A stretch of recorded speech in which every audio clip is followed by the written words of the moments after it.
anyway. No, no. This is growing business. I know that. Yeah. I'll be over there.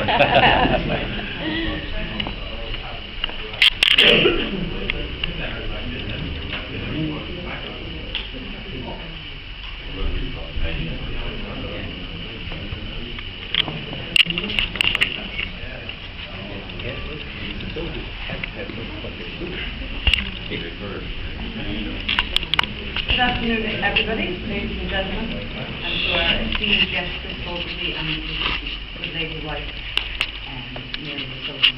I want to welcome all teachers to the launch of the book. But first things first, we're going to read the proclamation of Public Maher 1916. So, if everyone would mind standing up, please.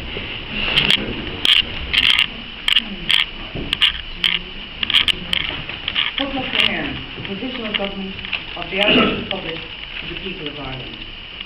Irish men and Irish women, in the name of God and of the dead generation from which she received her own tradition of nationhood, Ireland, through us, summons her children to her flag and strikes for her freedom. Having organised and trained her manhood through her secret revolutionary organisation, the Irish Republican Brotherhood, and through her open military organisations, the Irish Volunteers and the Irish Citizens' Army, having patiently perfected her discipline, having resolutely waited for the right moment to reveal itself, she now seizes that moment, and supported by her exiled children in America and by her gallant allies in Europe, but relying in first on her own strength, she strikes in full confidence of victory.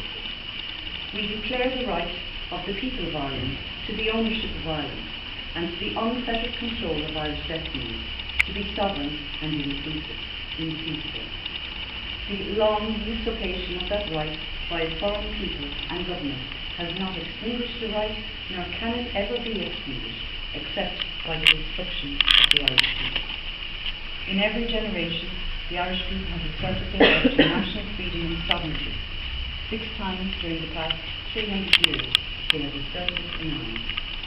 Standing on that fundamental right, and again asserting it in arms, in the face of the world, we hereby proclaim the Irish Republic as a sovereign, independent state, and we pledge our lives and our lives of our comrades in arms to the cause of its freedom, of its welfare, of its exaltation among the nations. The Irish Republic is entitled to, and hereby claims, the allegiance of every Irishman and Irish woman. The Republic guarantees religious and civil liberty, equal rights, and equal opportunities for all its citizens, and declares its resolve to pursue the happiness and prosperity of the whole nation and of all its parts, cherishing all the children of the nation equally, and of the differences carefully fostered by an alien government which has divided the minority from the majority of the class.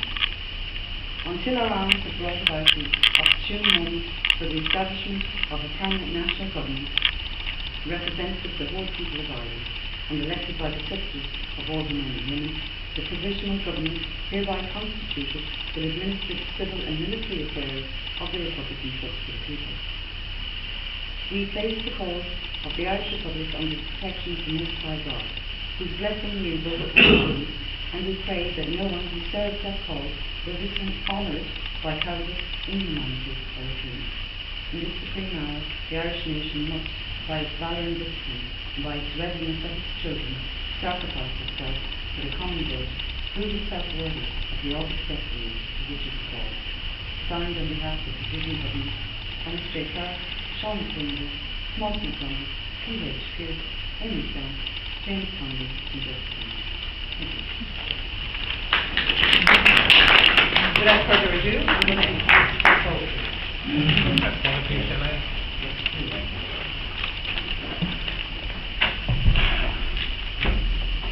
It's kind of hard to know where to start. This talk is about an event, a crime that was perpetrated starting 170 years ago. A crime that is covered up to this day. After doing my grandfather's biography, while doing my grandfather's biography, studying at the Public Record Office at the time in Kew, outside London, or in London, I found that the regiment that he joined when he was 18 years of age had removed the food from South County Galway, that was 40th Regiment of Foot had removed the food from South County, Galway, while he was 5, 6, 7, 8, 9 years of age, 10 years of age. I was shocked, because in the schools I had attended in the United States and in Ireland, we'd been taught about a famine. It wasn't called so much a potato famine earlier on. That's a new additional lie that's been added as the years have gone by. But we were taught about the famine. And as a little aside on that matter, some of my ex-schoolmates in Castlereagh, County Roscommon, under pressure from me to receive a memorial from my wife and me over the one of the 4 mass graves in Castlereagh from those years, learned to be afraid. They became afraid to be associated with this. And one of them took my pamphlet at the time, which is now a book, to the brother Enda, a Marit's brother, who had taught us all in Castlereagh, County Roscommon, and said, we're looking for errors in this. We'll be back in 2 weeks to find out where Fogarty has committed errors. They were looking for an excuse to not participate, have anything to do with this monument in our town of Castlereagh. So 2 weeks later, they went back, and Brother Enda said, I'm fairly informed on this subject, and I believe that this is all true. And one of them had the cheek at the time to say, how can you say that this is true when it contradicts everything you taught us in school about the famine? And to Brother Enda's eternal shame, and to that of the Irish government, Brother Enda said, I had no choice. I had to teach the curriculum as provided to me by the government.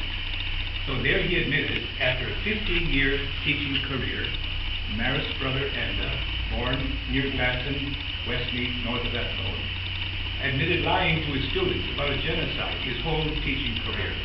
So that's sort of the background. We now find that all of Irish academia is committed to that same big lie.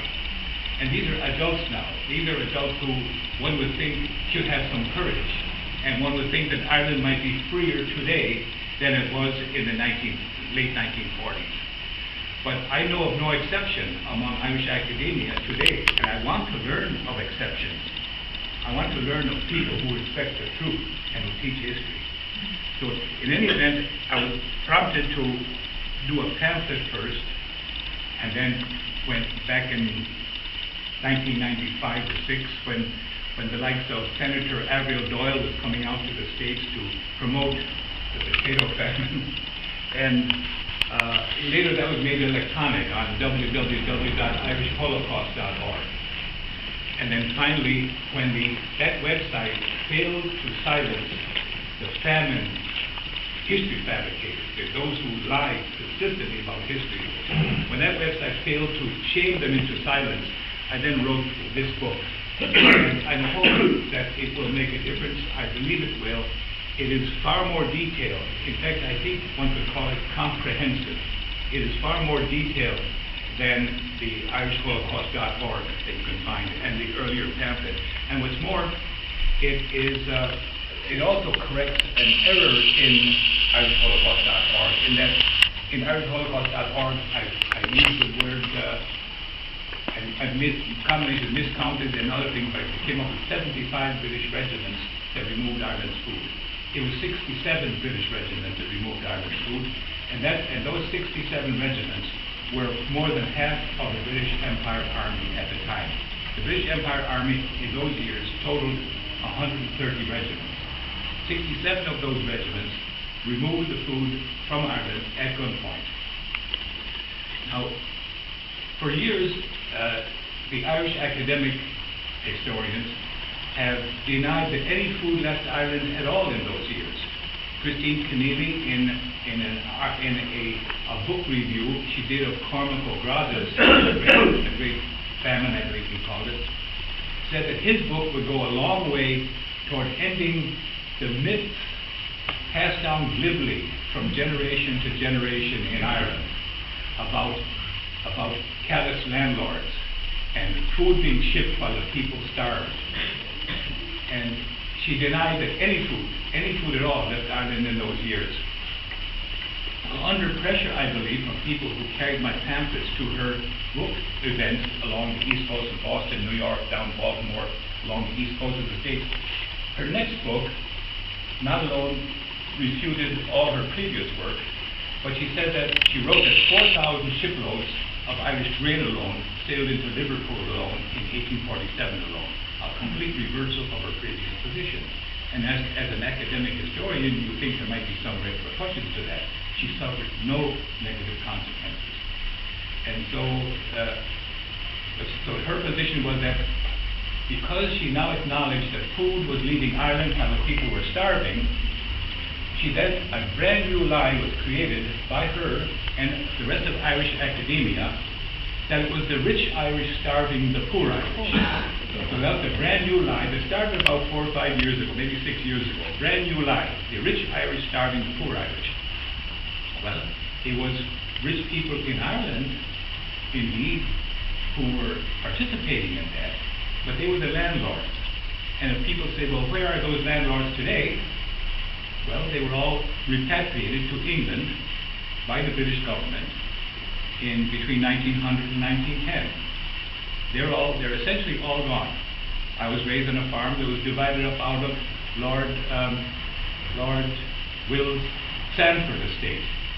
And across the country, we know it's the same thing happened. And my father was paying rent on that land the same way the earlier people had paid rent to the landlord.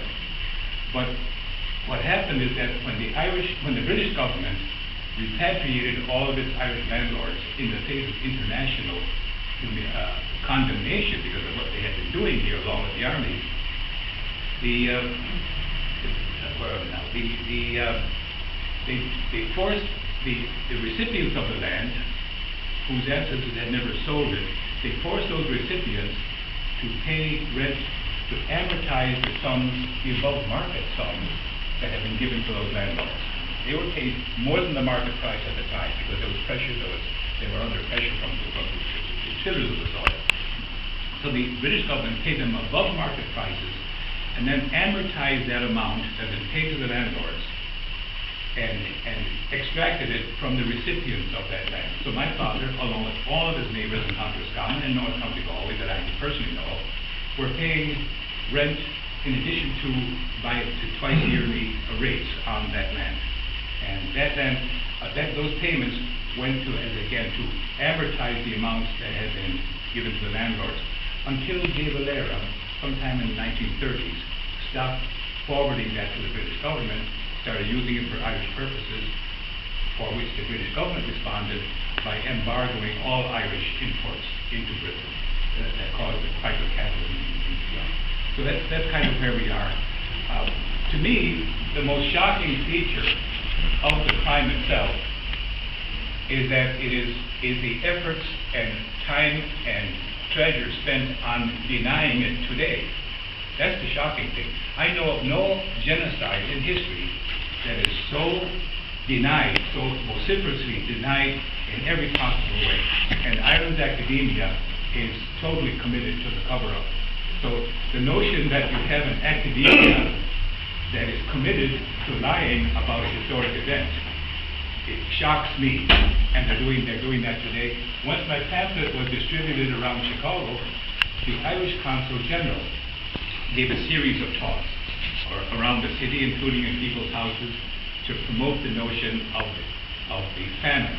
Now it's important, this does not set well with Irish Americans, because the word famine implies that the people fell into a lethal trap of their own making, that they grew only one failure-prone crop. And in fact, Cecil William Smith, in her otherwise meritorious work, she claimed that there was nothing green from Cape Clear to Malin Head, that whole island had gone brown.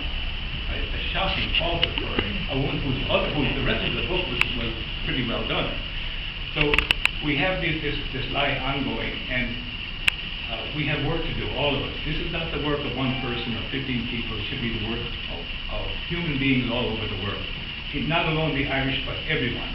We should work, we should expose genocide in order to preclude more genocides. And Mary and I are acting on principle.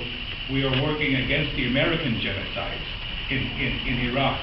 In fact, all over the world today. It is shocking what has happened. The United States government has become the British government of 150 years ago. So we've been working hard at it and have paid a bit of a price. But how it's going to work out, we don't know. But a past genocide, one that is undeniable, we should, all human beings everywhere should get behind it and get the truth out about it. In order to preclude the notion to governments everywhere that they can commit genocide and get away with it. We all remember perhaps Hitler saying about 1937 or 38, who remembers Armenia, when some of his advisors warned him that he wouldn't get away with the crimes he was about to perpetrate. Who remembers Armenia? Well, the same can be said about Ireland. Who remembers Ireland? And we must find out the truth about these genocides in order to preclude future ones. That's about my general set of ideas. If anyone maybe has some questions, or particularly I would invite questions that would have to do with the authenticity of the work.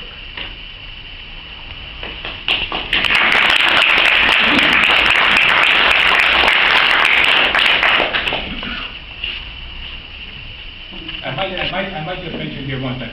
My grandfather's serving with the British Army has always been an embarrassment. Well, hasn't always. It became an embarrassment to me after I learned what the British Army had been doing everywhere. So he joined the British Army again when he was 18 years of age, and he did against the Maoris in New Zealand, against the original people, the original Australians, and the people in India, what those same regiments had done to his own people. He was born in the shadow of Landlord Ashbrook's gallows, on Gallows Hill outside Durrow, where his previous sister was also born in that shelter, temporary shelter, after his parents and the two older children were evicted from their farm in Ballykeely, Durrow, County Leash. So they lived there in a temporary, at the will of the Lord, when they evicted them, Lord Ashbrook, they lived there at his will until they made it down the hill and into a house on Chapel Street in Durrow. And it was from there that when he turned 18, that my grandfather joined the British Army. So I've learned to be ashamed, but I just heard from Mary Dolan tonight that maybe my grandfather's shame is redeemed by what it has brought out here and brought out in the book. Because the book could not have been written had I not been in London doing research on my grandfather's life. I published something that was good for the family here in Fogarty, 1839, 1927, his life and times, and it tells the story. And it's there that I became ashamed of what the British Army has done everywhere and his role in those crimes. Yes, sir. Along your initial journey to discover the truth, I can only imagine, and my perception and question, how did you have to be on the ground asking these questions, am I right? Yes. People, going from place to place, cross-referencing dates and time and facts and all that. How long did all of that take, and what obstacles did you meet on the way? It's tough to know. I started learning in 1946 when my mother would speak in lowered or tender tones about Connolly's gardenings across the Cashatoga River in the bog, where local people up in the good land behind their house were evicted in the 1879-1880 land war and evictions at that time. But it didn't register. Later, Cecil William Smith's book, The Great Hunger, 1845-1850, she exposed 13 British regiments that removed the food from different parts of Ireland. And there was combat in getting the food out of Ireland by those 13 regiments. But she buried those facts in so many other falsehoods, including one that said that the people of Ireland starved because Irish women forgot how to cook anything but potatoes. Bizarre. And she went on to say that nothing grew from Cape Clear to Midden Head. And she also wrote that, you'll see it in the book, that nothing but potatoes were grown in Sligo and Mayo. And it just happens, you'll see it in the book, that there are more grain kilns and grain mills in Sligo and Mayo than most of the other counties of Ireland. So she wrote completely falsified history. The result of her work is that I maintained the word famine from then on until London, until I learned the complete truth in the London Public Records Office. The British owned the Army Records. And then from there, Mary and I then went to the local library in Chicago, where there's a complete set of ordnance survey maps, and we looked over them page by page of all 36 or 37 volumes, there are two from Nervy, two from Cork, two from Galway, two from Mayo. And we found every grain kill and every grain mill in the country. And they were still operating in around North County Galway in my time there. I worked in the kilns, and my uncle carried the grain from the dried in the mill, in the kill over to the mill, and it was milled, and there were mills working all around us. Those same mills that are on the ordnance survey map were still operating in the mid 1945s, 1940s. So the learning was slow. I continued to use the word famine until essentially I decided this book had to be written. And you can, from now on, or starting sometime around now historically, you will know whether a person is either deceived or an accomplice in a lie by whether they use the word famine or not. Famine is the cover-up word for one of history's greatest crimes. So anyone who uses the word famine, they peg themselves. They're either deceivers or they are disinformed.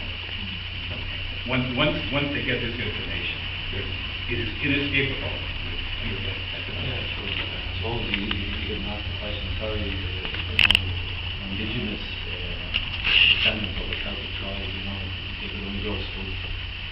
That's a lot of questions. That's a lot of all taught in school. In the present day, Chris, how they try to cover this Dublin, and much money's thrown into fight taxes, Holocaust there. Can you tell us a bit about that? Well, this group here today and we're all in the same boat. The truth and Irish sovereignty, and it all ties in together, is being promoted by volunteers who will remain destitute as a consequence, while those who promote the lie are getting paid out of taxes that we pay. So the liars are funded, and the truth tellers are paying it for it out of their own pockets. That's the way it is. Yes, I just want to ask a question. What were the main benefits to the British of a reduced Irish population? Say it again, please. What were the main benefits to the British at a time of a reduced Irish population? That's a matter of speculation, and I try to avoid speculation, but one can sort of guess. And above all, they benefited commercially at the time by removing all the food. And then there are many who think that they would like to have replaced the Irish people as a whole, to completely wipe them out and replanted the country. That's a matter of opinion, and I don't engage in a whole lot of opinion. Building up to the point as well.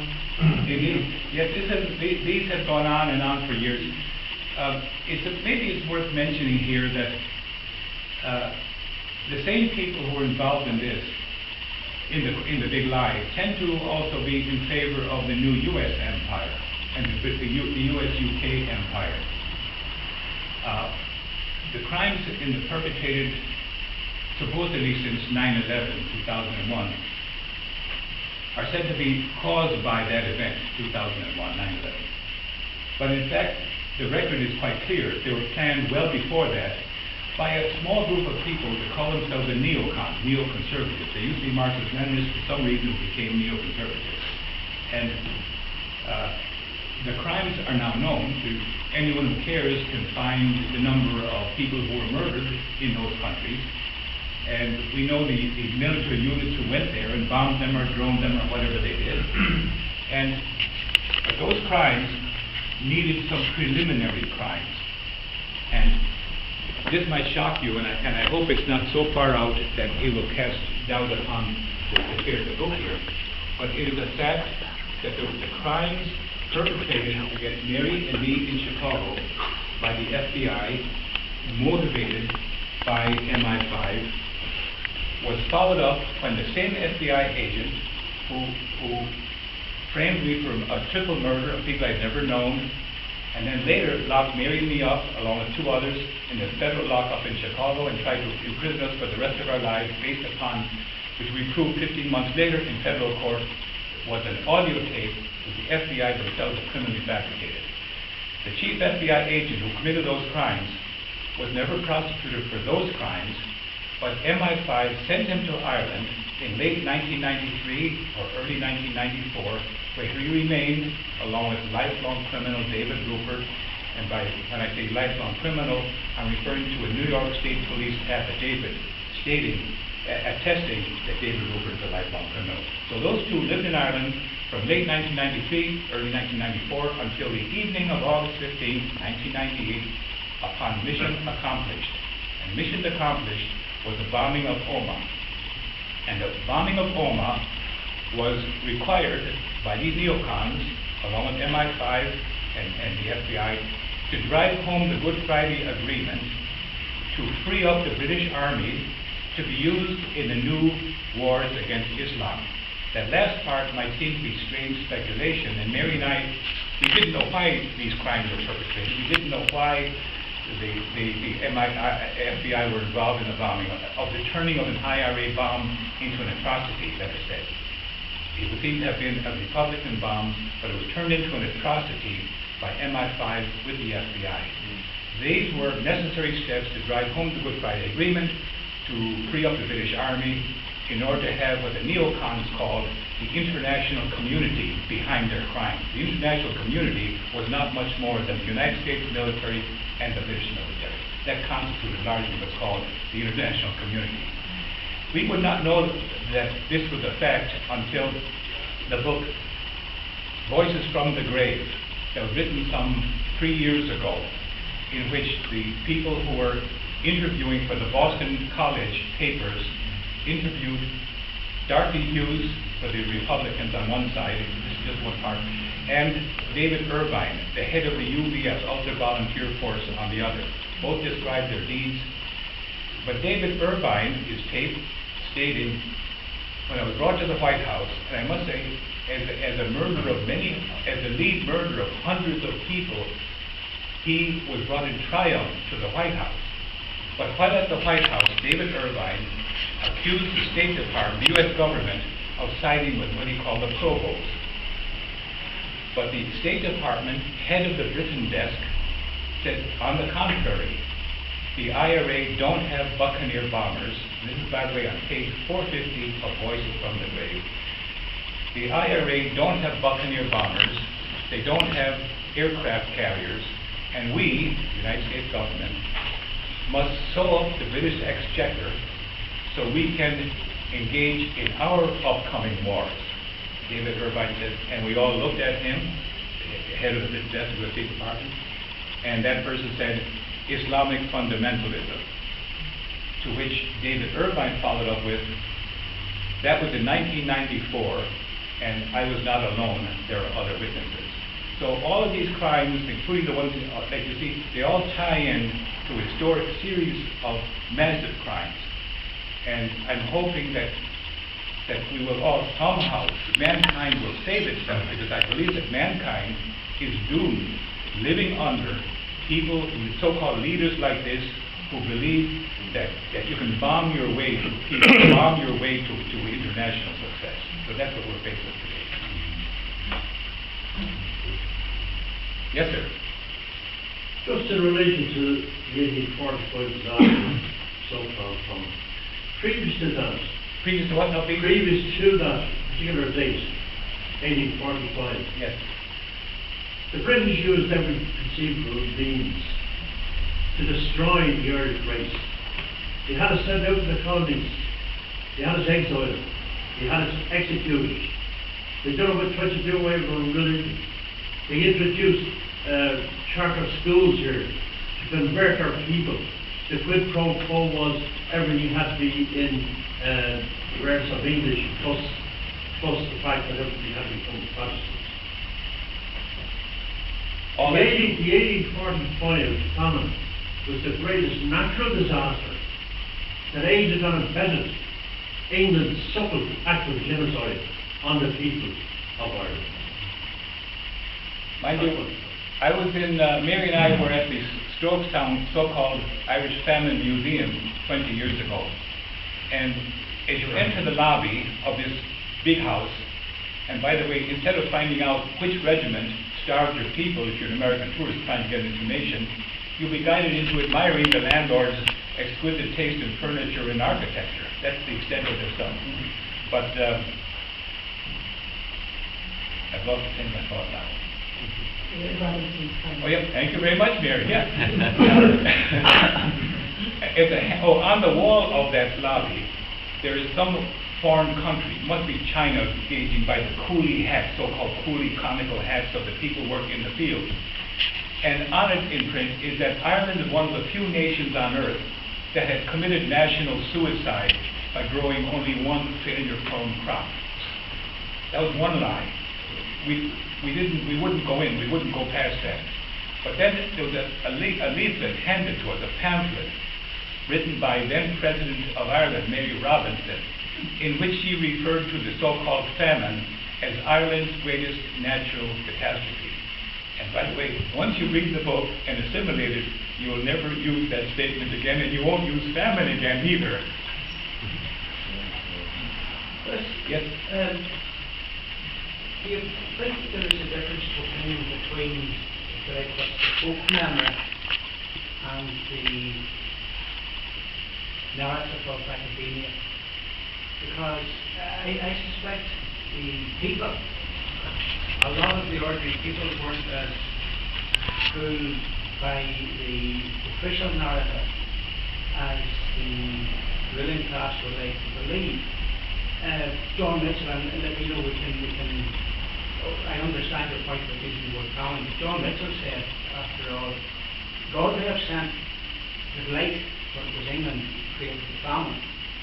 And the same house you're talking about, Strokestown House, just before the treaty, before the ceasefire in 1921, the local IRA took the place over and put the storage about the front door and shot the peasants on the lawn. The peasants, they shot the peasants on the lawn explicitly not to shoot him, but to tell him that the days would change.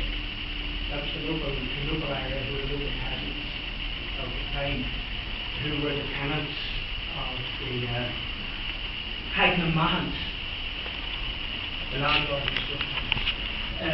I know that firsthand because people like yourself, relatives have been strong. So the people weren't as possibly as misled as the ruling class has.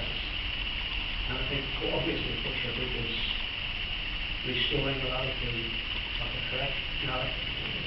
But we could say that the people were not as fooled as They hadn't known. In fact, when I was going to school in Castlereagh in 1940 or 1950, we would hear from the local people. We all knew what the local situation was. But when it came to Irish history, if one of us had written onto a test sheet what we knew, we would get a failing grade. So those who later became teachers of history were those who had regurgitated the lies back onto the test sheets. They then became the professors of history. Very sad. So the people knew very well. They knew well. They wouldn't know island-wide, but they would know about their own community.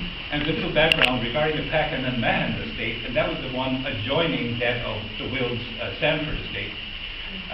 General Pakenham led the British battle against New Orleans, where he died in 1814. You know the song, Down the Mississippi Below.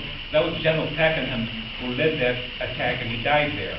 And General Ross, another British Army general, just like Pakenham, from Ross Trevor, he led the attack on Fort Henry in Baltimore, for which the Star-Spangled Banner came into being. So the notion that these were the rich Irish starving the poor Irish, they were the rich British landlords in Ireland who, with the British Army, starved people. And what's more, it was one of the greatest robberies in history. You can look at these estates today, and a number of the towns at least the ones that I know of in the west of Ireland, grew up outside the gates of the domain, because the people living in the domain had the spending of all the production of the people for miles around. All the work they did was grabbed by the landlord on the basis that it was grown on their land. They had a right to it. It was their property. And that it was, again, the greatest robbery in history. And when it was perpetrated with the guns of the British Army. Chris, what was the role of the Roman Catholic Church in the respect of the food removal between 1845, and was there a deal struck with the Crown and the Roman Catholic Church? It wasn't total, but almost all of Ireland's bishops, with a couple of exceptions, Bishop Croke and Bishop McHale, for which we have Croke Park and the Hill Park in Castlebar. The rest of them were essentially traitors to their country. I wish, as a Catholic, I wish this were not true, but true it is. I'm under pressure from some men in Baltimore who want me to go softer and rewrite this softer on the church. And I told them, I want the church to look as good as, I want all churches to look as good as possible, but I won't falsify history to make them look good, and that's what they're asking me to do.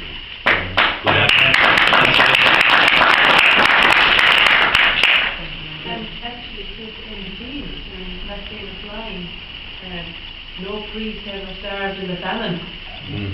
Well, in just months prior to 1845 potato crop failure, and I don't like to talk about potatoes because it tends to shift the image, but the British government in London allocated in upcoming days, when the food of Ireland would be made scarce by their army, they made a law that would have them separate rations out of what they were removing from the land in Ireland for the hierarchy.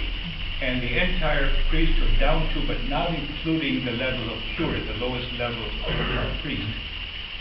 But the bishops demurred. They wouldn't go along with that until that law included food for all priests. And then the bishops, from then on, they preached God's will off the altars of Ireland. Just on that, Chris, sorry, not to extend, do you have any information on how many churches were actually established around that time? I would imagine that, the churches... Catholic churches? Yeah. That's a good question. You see, they were allowed to exist starting in 1828, 1829. But prior to that, ever since Cromwell, they had been wiped out and not permitted to exist. So, it's just a rare exception, but the laws prohibited Catholic churches in Ireland those years, so it wasn't always enforced. But you're right in pointing out that during the starvation, for example, the Cathedral of Killarney was built in the midst of it, and that was true of a number of churches. So the church went ahead with building at a time when the people were starving. Not I think in a total building campaign, but there were examples of that.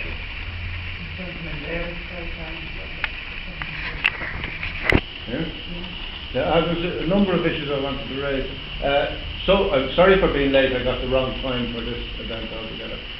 But one, I haven't heard any mention specifically of the legislative acts by the British Parliament that brought about the Holocaust, and that was the penal code that was imposed on Ireland and Ireland alone, and the way it was designed to take people off the land.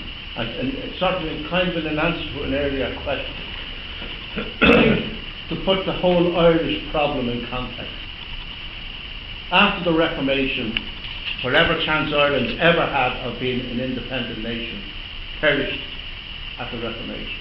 Because England went Church of England, became Anglican, we remained Catholic, we automatically allied ourselves with Southern Europe, Italy, Spain and France. Consequently, because Britain could not defend her own coastline, and still indeed can't, that's why she invented her navy, and she met her enemies at sea and defeated them. Because she couldn't, we became the Achilles heel of the British Empire. And the only way she could defend her own land was to subjugate ours. And there's absolutely no excuse for that. That's what you done. And as one of many means of depleting the population, the less people, the less agrarian activity, the less likelihood of revolt. And after the Treaty of Limerick, William of Orange wasn't particularly enthused by having to look after Ireland. He left it in the hands of the landed gentry, the people that had been put there from the previous plantations. And he left it in their hands to rule it as the Unionists ruled the 6 counties of this country. And they could do what they liked.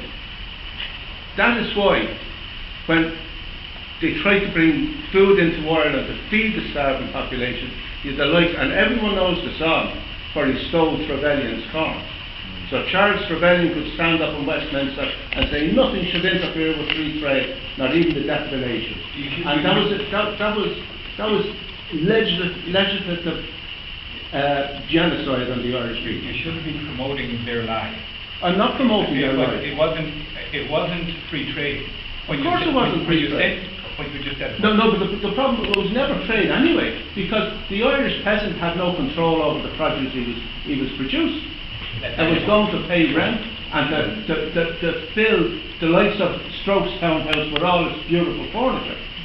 And in actual fact, Strokestown House was invented, if you like. The whole Strokestown concept was invented. Bellingare was the true area of commerce under the O'Connor chieftainship. And he was the last, he had his lands confiscated. And Clonallis House was the seat of the O'Connor family. Part of the big lie today has it that this was laissez-faire. And it's not laissez-faire when you use more than half of your empire army to perpetrate something. That's not laissez-faire. Laissez-faire is allowing the marketplace to act out itself. And if the marketplace had acted out in those years, those landlords would have lost their land, and it would have come back to those who were tilling the soil. So laissez-faire is one more of those huge lies that is used by our enemies. It was not and by the way, laissez-faire alone is not such a great thing, but it's better than compulsion. And they used the army, they used more than half of the British army to remove Ireland's food. They did, and they used the legislative power of the penal code. Sure. The right of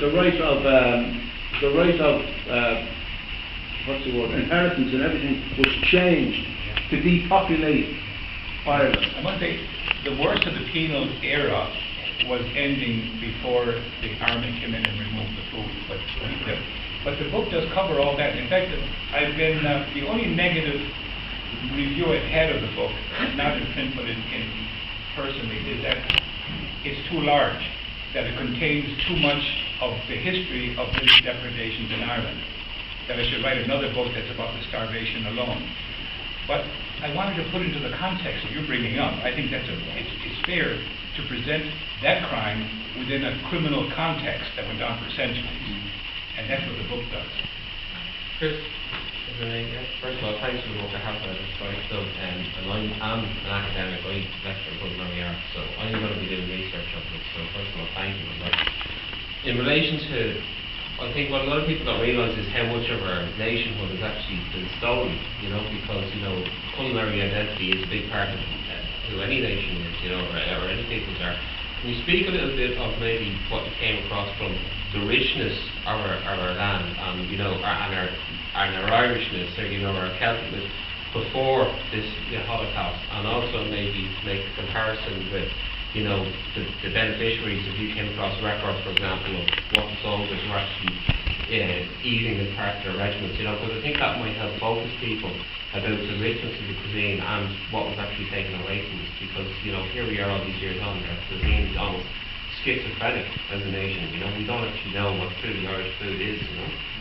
So we can only I can only speculate, but I don't have all the information. And but we know that there was high art in Ireland, as well as essentially grain and cattle. Potatoes are brought in supposedly by Sir Walter Raleigh. It's more likely to come in via Spain, found in the Andes in South America. But the Irish were self-sufficient. One of the things I use to measure some of the damage done is the Basilica of Ballintubber, County Mayo, where you see, I think, the last of true Irish exuberance, confidence in their art. Starting upon the arrival in 1170, I think the loss of confidence, the destruction of the people did not occur immediately, but it went down into a terrible decline, so that they became, their songs in Ireland today are derivative. They're somebody else's hopes and loves and everything. They're not Irish hopes and loves. People singing about the U.S. South sing without ever leaving Ireland, sing with a southern U.S. accent. It's really crazy. So there's a lot to be done here to restore what should be here, and I have no doubt that the Irish people will do it. I must say that a few people I've got to know in recent years, Alan McCartney for a long time, but also Billy Maguire, who's asking politicians, what is the founding date of our nation? And they don't know. And I think that's a crucial thing to bring out. January 21st, 1919, based upon the election, island-wide landslide of 1918. Once that's brought out, I think things will start to happen. And then I had a conversation today with Richard Beall, another capable spokesperson. And I don't see how the big lie can prosper, how it can continue, when the facts are so abundantly clear. All it takes is getting the word out. Now, I know there's a problem here with the news media. The news media is utterly corrupt, just like academia. It's completely corrupt. And so the people will have to get control of it. I don't know how that can be done, except by people like yourselves and ourselves doing the best we can. It won't work, because at this point in time, you can sit in any room in any house in this city with a number of people. You have people who have been in the civil service, people who are connected in one way or another to a profession. Bring up a subject such as this, and immediately they want to change the subject. Why? Because it affects their future prospects in the civil service, in the public service, in their particular profession. They don't want to know. They want to softly approach. And the problem with Ireland is we've been infected with a Westbrook virus here. It comes in through social media, it comes in through soccer, it comes in through everything, and we can do nothing about it. And the only way to do it nearly is to do what the Hungarians do, is nearly build a bloody wall around it. And it's a battle that really can't be won. There's a minor battle going on these very days. A priest born in Chicago of Irish immigrant parents, now an old man. When he was younger, he established a parish in Venice, Florida.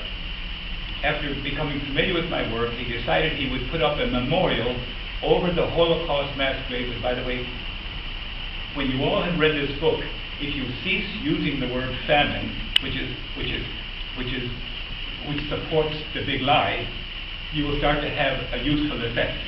And so he's in contact with where his mother was born in northwest Mayo. And he has contacted his cousin, with whom he has visited on occasion, and the local monument maker to do that monument. And he wasn't getting any reply from them. This is all happening this is going on now. It's been going on for the last few months. So finally, after pushing hard and getting over, his cousin wrote back to him, or called him, and said the parish priest says that go ahead if you must with the memorial, but carve famine into that stone. Do not use any other word but famine. So that would really support the big lie again. So the priest in Florida is now going head to head with the priest in Northwest Mayo, and I believe the truth will win. That's what I expect, because I think the truth tends to win in almost all situations, unless, well, you know about all the reasons why it won't. Yeah, but you've also the situation that it's been lack of historical knowledge has been stifled by removing the likes of history and history related subjects out of the education.